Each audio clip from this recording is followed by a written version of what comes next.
maybe outline a little bit about opportunities and how people can get involved. I guess I'll start that one. Sure. One of the things that I love about the City University of New York is that it's this really unique university. And we like to say it's one university, but it's really a system. Many of our campuses are universities in and of themselves. What's unique about it, there's two things that are really unique about CUNY. One is that it's got phenomenal diversity on many different levels. And the next thing is that the proximity of the campuses gives us an opportunity to do a second level of programming that's almost like graduate school with respect to leadership. So we have these amazing programs in leadership that are on the campuses, like Hostos and CSI, and many others. But then we have the opportunity for those that get really excited about leadership and that really are engaged to then take it to another level. And we work with the heads of all those programs and some of the faculty that teach courses in leadership to develop that next level. It's not just me and my staff. It comes from those same folks. So I think that CUNY specifically offers a really interesting and unique opportunity for students that are excited about leadership to truly develop. In general, I think there's two pieces that are important about being in college and the whole idea of leadership. One, it's a time to mess up. This is when you get to fail miserably and get back up and try something else. This is the time to practice, right? We often talk about great leaders and all this stuff, and there was a survey done pretty recently about the American president that was the most popular. This was before Obama, so maybe it'd be different now. But it was Abraham Lincoln. And all of the studies, if you really read about Lincoln, Lincoln was one of the most amazing failures in history. He failed at pretty much everything before he got it right. He failed at business, he failed at law, he failed at everything. Even running for president, he failed at that for a little bit, then got it right. So I think that college is this great laboratory for you, where you get to mess up and you get to say, oh, maybe I want to try this and see how I do with this. And you get to, just like with your majors, right? I started out in astrophysics and ended up with a PhD in educational leadership because I just kept going all over the place, right? It's the laboratory, right? So that's the one part of it. The other part to me is that you should really take advantage of your faculty that teach courses around leadership, faculty that are leaders, and programs that teach leadership. I think that especially when you're in college, there's so many things to distract you that you might not pay a lot of attention. One of the greatest things about the Hostos program is, and this sounds simple, but they show up. These students show up. That's important, to show up, to participate, and to take advantage of all the things that are available on your campuses. I look back at my own college career, and if I have any regrets, it's that I didn't pay any attention to a lot of those things. I was just doing my own thing, So, it's important to listen to folks that they can look back and say, I would have done that and try it. So there's a lot of resources for you to take advantage of, in my opinion. I think whatever type of institution you go to, there will be opportunities there for you to become involved. I went to Rutgers as an undergraduate, and they had, and NYU also has it, they have service learning courses where you take a class, maybe in HIV prevention, and as part of that class you have to work in an HIV prevention clinic for a few hours a week. So that's a good way to kind of, take what you're learning out in the field and also discuss it in the classroom and learn the theory behind it, talk to the faculty member and bring in sort of what you've seen and how it relates to what you're reading for the class and discussing. But every college and university will have opportunities for you. You just have to kind of, again, look for it and then do something. And if you don't like it, you move on to the next activity, to the next leadership opportunity.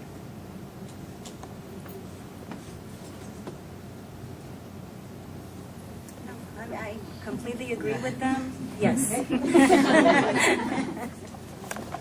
Second part. Is there such a thing as too much getting involved in leadership roles?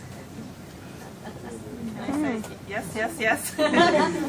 And the reason I say yes is because I do a lot of academic counseling. Students who are coming in involved in 10 different organizations, internship, a job, 18 credits a semester. So they're losing their balance and the focus. You can be very involved in lots of different organizations, hold different leadership positions, but remember your priorities, and you're there for the academics first.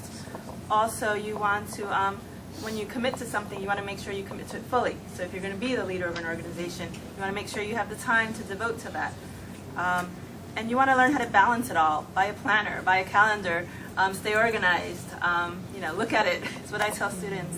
If you can You just have the planner. Yeah. Look at it. Look at it. Because again, if you're going to commit to something, you want to do it fully, and you want to make sure that your grades are keeping you in school also.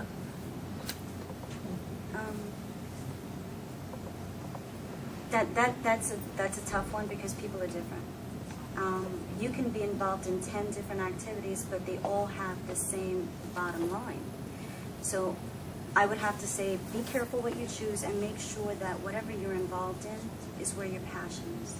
Because if you're just getting involved in things to be involved in them, to have your name thrown out there, then you're not helping anything and you're not helping yourself. So whatever you choose, make sure it matters to you. And if you need to build on it carefully. See where it's going to go. What's the bottom line? What's the vision? What do you want to gain from this? What do you want to leave behind when it's all said and done? And if you feel strongly about it, organize it and go forward. But just make sure that it's your passion. You mentioned earlier something about whether it'll help get into grad school and those kind of things. And a lot of times students are involved in a lot of things because it looks good on your resume and they think it's going to help you get into grad school. And when I was at Dartmouth, I was more involved at that time with working with the folks in the admissions office. And one of the people get pretty good at seeing that you're doing that on purpose, that you're just listing a bunch of things. And the assumption, I think, would be that if you're the head of 12 organizations and you're student government, this and that you're probably not very good at any of them. You're just busy, and trying to be in charge of everything. Grad admissions also knows that there's 24 hours in a day and 7 days a week. Yeah. It's not an alternate universe when you're trying to get into grad school. We know those things. Absolutely. So I think that it's important that you don't do that just to pad your resume, because I don't think that it really helps you that much to get a job or to get into grad school. I think what's more important is that you do what you are passionate about and you do it well. That's going to stand out more. That at grad school, when you're looking at those applications, you see somebody that has a purpose and that is working and doing some significant things, not just they're in charge of every club under the sun. So I think that's important. The overall question, though, is interesting because I think to some degree I agree that you shouldn't be trying to be the leader of everything, right? But I think back to, there's a book called Outliers. Malcolm Gladwell, I think the name is.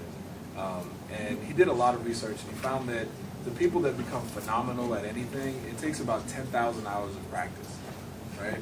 So you can only become that great at only so many things. There's only so much time to practice.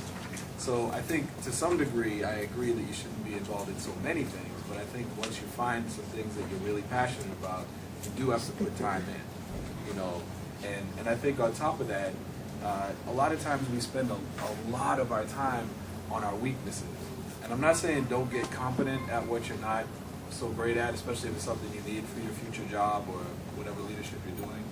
But one of the things that I really like, we have a head of professional development for the Academy, Christina Joseph, and her philosophy is interesting to me, and is that become competent in things you're not really strong in because they may be important, but really work on building on your strengths.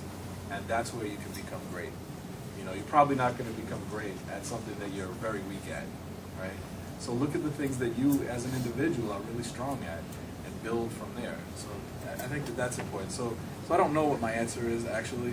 I think maybe just don't try to lead everything, but when you find what is your passion and where you really want to go, you've got to put in the time.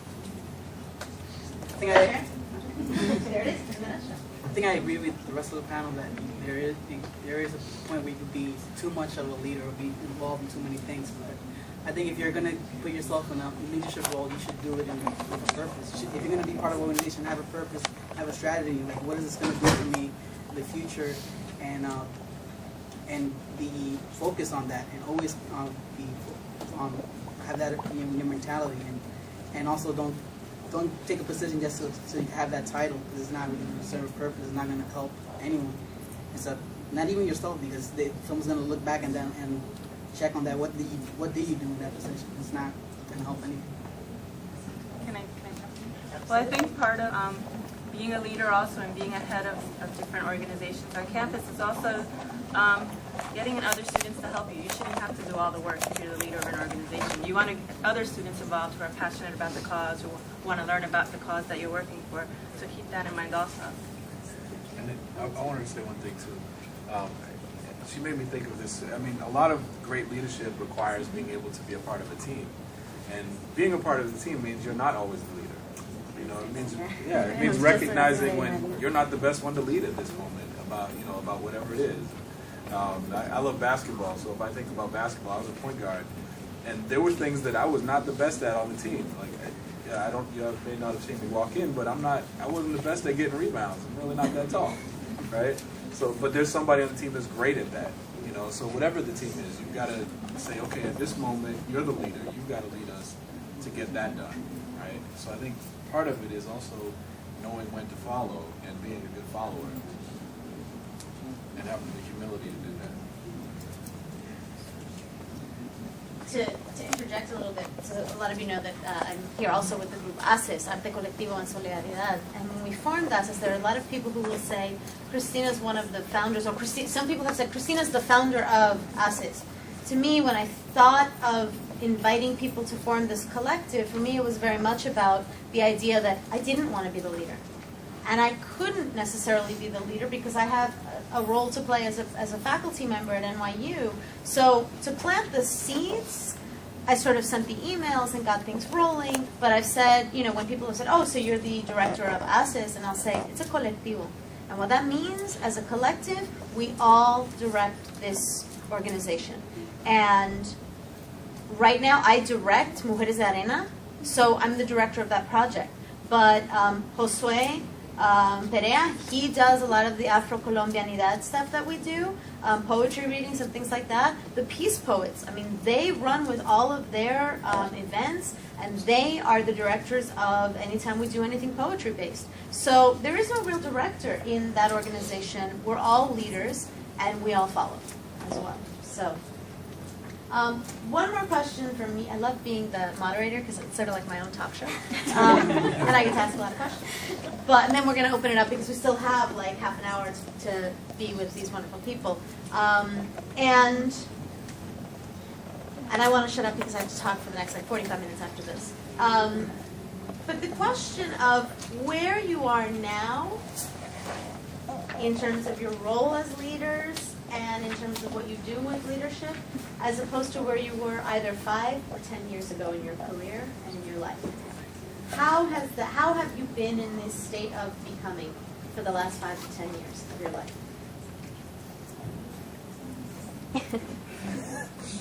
Doesn't everyone think I should have my own talk show? Yeah.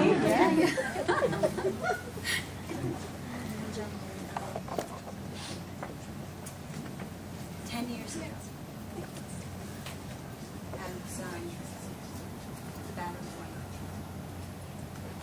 Struggling to figure out how to get away. Couldn't find the door because I couldn't see it. Didn't have the tools or the skills to ask for help. 3 kids. And all I could do was prove. 10 years later, I'm here. I walked in. Well, I kind of like slammed the doors of the college of Staten Island. I go, hello, I'm here. It's never been the same. And every step that I took was not just my future, it was my kids' future. So I'm not a leader, I'm a mother. I'm not a leader, I'm a person like you with hopes, dreams, fears, and it's a blessing. So every time the teacher from hell gives me a 10-page paper to do, I look at it and I go, I remember when I couldn't even open the mail because I didn't have anybody to read it to me. And now I could do it myself. So life is a phenomenal blessing. School is the solidifying all to a future, because now I'm in the driver's seat.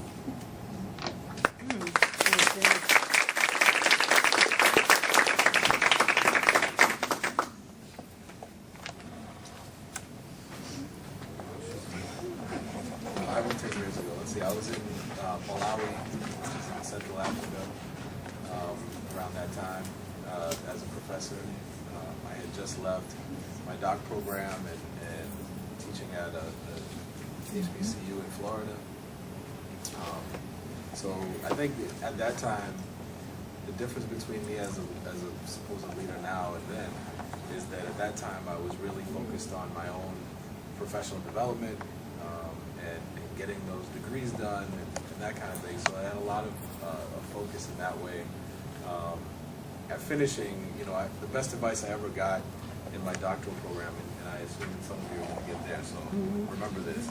The best advice I got during that time, especially when I was starting to work on my dissertation, was to do my life's work when I got my life back. Because during that process, your life is about your doctorate and finishing. And so about that time, I was getting my life back. And it was so exciting, and that's why I took this opportunity to go to another country and live there for a while. So it was my re-entry into the real world in a sense. And I think the difference now is that I've gone from that sort of role to being a part of a team where I lead sometimes and I follow at other times, and I think we're doing great work. So I think that the biggest difference is that I found a home for what I do and a great team to work with. 10 years ago, I decided to enter grad school for higher education administration. My undergraduate degree is in marketing because all throughout my life and in college, my parents were like, you need to graduate, get a job, make money. Graduate, get a job, and make money. So I was just focused on getting a job where I knew I would make money, right? Buy the house, buy the car, etc. And after I graduated, got a job right away, I hated working in corporate America. It was very numbers-based, didn't matter who was sitting next to you. You just had to focus on the numbers and making money for the company. And I worked for great companies, and it was, a lucrative position. I tried a few different companies, but I really wanted to do something more. So I left my job, took a pay cut, and started working in the career services office of a university because I had experience with my on-campus activities as an undergraduate, and I also knew how to, use a computer, use Excel spreadsheets, so skills that were transferable from one career to the next. And I realized that I much more enjoyed interacting with students, getting to know them, helping them make decisions, guiding them to the correct paths that they were going to go to in their lives, giving them advice on, resumes, jobs to look for. Then I decided to go back to school for higher education administration and make it a career, make what I really enjoyed doing in college. So I much more enjoyed the activities than my classes. I hated accounting, hated economics, hated marketing, but I took the classes and did well, but I really enjoyed the other activities that I did, and so I realized that I could make a profession out of it. I didn't know I could, even though I was in contact with all of the folks, the professionals in my undergraduate institution. I didn't really think that I could make it a career. And that's pretty much what started my career in higher ed the past 10 years, that I decided that I hated corporate America and wanted to talk to students and make a difference that way. And like some of the other panelists have said, I don't really consider myself a leader, but more of a facilitator of learning and development for myself, because it's a continuous process, but also for the students that I work with. Well, 5 years ago from now, I think the biggest difference is becoming more involved in school, and because I was in high school and then coming to college and then being in college and feeling kind of lost, just going to class and trying to get good grades, and then the opportunity presented itself to become part of something at my school and the Leadership Academy. That really gave me a purpose in developing myself as a leader, and because I want to major in political science when I transferred from Hostos, and I felt like this was a perfect way to develop the skills that I need to be a politician. And I think joining anything in the school will help you in any way, because it'll give you a meaning to yourself other than just being a student. Because sometimes as students we're just part of a machine, just going to school, going home, going to our families, and don't have time to collaborate with our friends and, you know, socialize. I think a lot of students miss out on that. And I think for me, this was a great thing for me. Your turn. I'll close my computer even, so I won't even look at it again.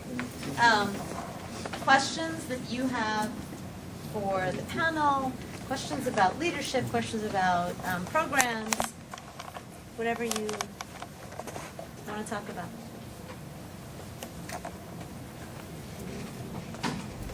Yeah. I have a question. So, sometimes I think, you know, like I actually went to college at age 15 and my parents wouldn't pay after I was 16, so I never had a college education. And, you know, I became an entrepreneur and love it. Do a lot of community service work. But, you know, I have to advise my kid to just walk out of the room instantly. But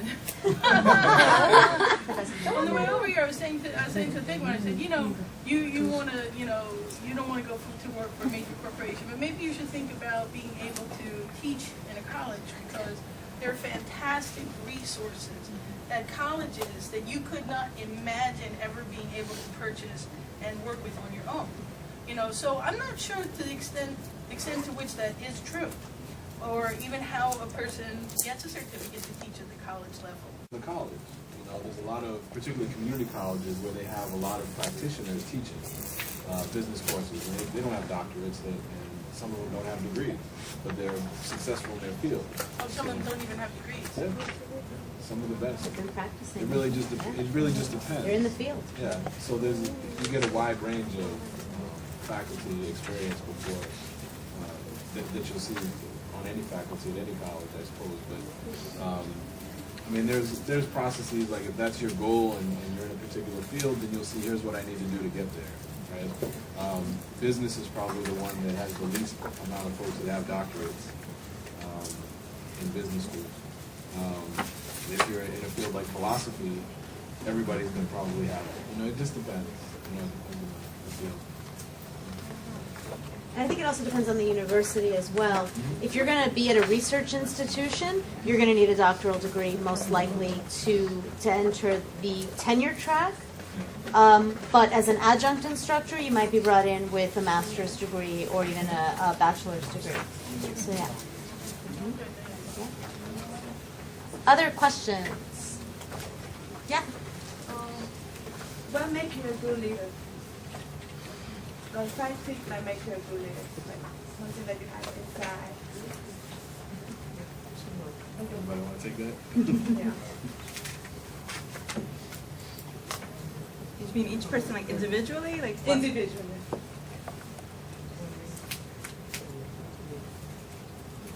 I don't know if I have 5 things. Okay, one. But it's kind of like the first question we were asked about what a leader is. It's also, you know, what makes a good one is tough too. Because if you just think about the greatest leaders in your mind, if you think about who the greatest leaders are in a particular community or in the world, they're very different folks. You know, their backgrounds are different, their experiences are different, the way that they led are different. So, Can I play devil's advocate though? yeah, sure. Because I think what she wants to hear is from each of you, and that's the hardest thing that we can possibly do, is toot our own horn and say, this is what makes me. Well, I was going to get to my one. I don't know. Okay, just because it's, you know, because You you're can talking just say, in this. get to me. That's all right. All right, get to it. All right. I think for me, it's passion. Okay. That you really care about something. And that passion is something that I think, as you said, internally, right? I think that's the one thing that's most important for me. I think the ability to inspire others is a great thing, one of the great skills of the leader.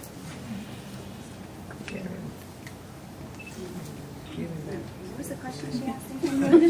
What's a quality that makes you a good leader? What's something that you have inside of you that makes you a good leader? Well, it's the same thing that you have inside of you. So when you look inside the mirror tonight, that thing that you have inside your heart, inside your eyes, that thing that makes you care, is the same thing that I have. It's just knowing when to step up when it's right.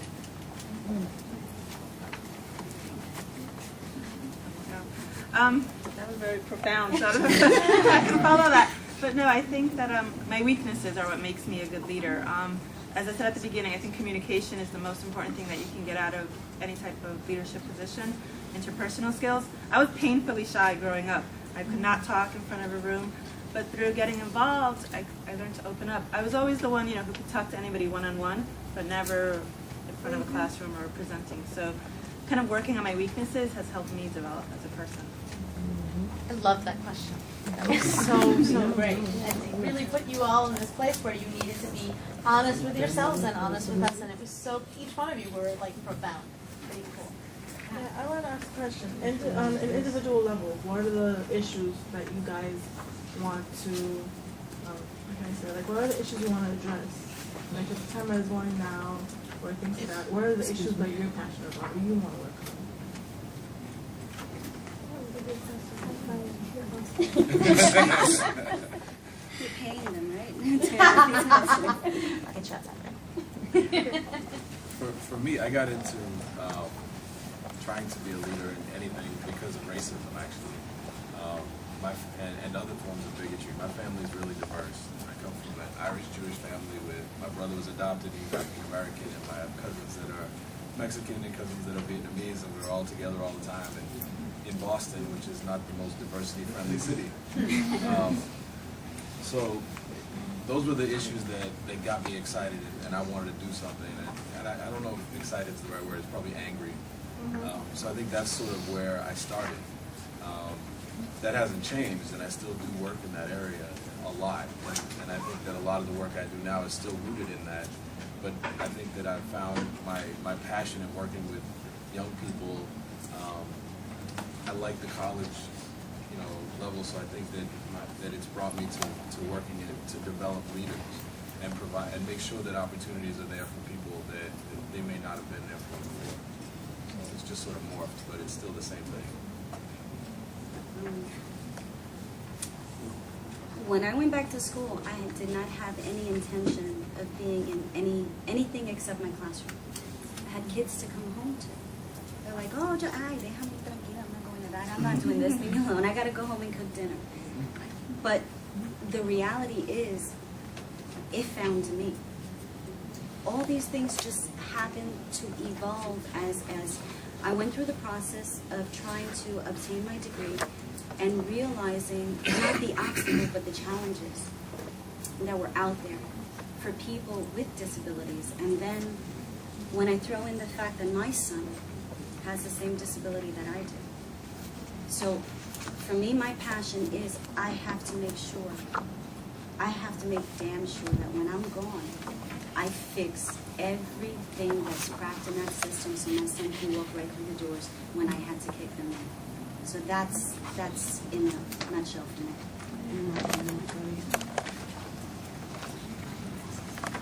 I like to work, I have tutored ESL learners before, and that comes again from my family. My dad, his whole side of the family immigrated, and so my mom was working, so as a youngster, I always had to go with my dad to court, motor vehicles, bank, etc. So I really instilled in me a passion for helping folks learn English so that they can advance and move on in their personal lives and in their careers. So I've tutored adult learners in ESL. That's my passion, so that folks again can kind of move up and not be traumatized as I was as a kid, helping my dad sort of navigate all of these processes. And he didn't need English in his job. He worked at nights, so he didn't really have a need to learn it so much. But that's sort of one of the many things that I'm passionate about. I also do work at NYU with engaging students in different conversations about diversity, whether it's gender diversity, racial diversity, and I think my passion for doing this because people don't like to talk about it, and you can talk about it in very respectful ways and learn a lot from one another, but we have to kind of get over that. Well, we can't talk about it because it's taboo. So those are sort of the two areas that I'm sort of working on right now. I wouldn't say I have one specific issue that I'm passionate about, but through my work in an assembly person's office, I really saw the need for people to be more informed of the services that are available to them. And throughout my life, everyone that I meet and I see that they might benefit from one of the services that the government is entitled to give them, I try to connect them to their local elected officials to try to help them in whatever issue that they have. Because there's a lot of people just don't know what are the responsibilities of an elected official other than passing legislation. There are so many services out there that everyone doesn't know about, and people really need to be more informed about what the responsibility of a local elected official is, and that's what I try to do on a regular basis. My question is for you that goes to Staten Island University. First of all, you seem very strong, and you seem that you really didn't have the choice. It's like you had to be strong, or else your other choice was just to break down, and that's it. And I commend you for that, just because, you know, I may be 19 years old. I mean, 20 years old. I think I'm 19 years old. I don't want to get on. I'm only 20. Because, yeah. But, I mean, I personally face a lot of hardship. And it's really nice to see that, you know, you have 3 children. You also have a disability like I do. And you're striving for more. You're like, just listening to you empowers me. And one thing I would like to ask you is, how did you get to that point where it's like, no, I have to do whatever I need to do to get over, you know, the wall? I found my heroes. My daughter Monica, my son Danny, my son Nicholas. They're the leaders in my house. They were my heroes. They were my everything. They reached out to me when I couldn't reach out to myself. And it clicked. And we came together, and we were a family. And they led me when I was hanging on for dear life.